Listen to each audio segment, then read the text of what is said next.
Hey guys, Katie here, and I had some footage left from canning last fall. I am just getting around to getting that video made. So I made some applesauce, which you'll see later, and I have a video posted already with the crock pot easy applesauce recipe. And then I also got some pears from my neighbor's pear tree, and it was actually really easy to can the pears. You peel them, cut them, and cut out any bad spots, and then cook them in a light syrup for about 5 minutes and hot pack them in jars. Super easy to do. It's just water, sugar, and boil them, and then stick them in the jars, and then put them in your canner, and based on your jar size is how long you let them boil for in your canner.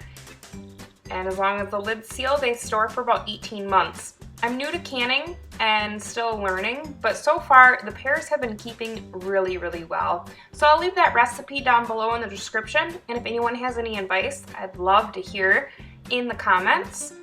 If anything works well for you, doesn't work well for you, I'm all ears. Thanks for watching.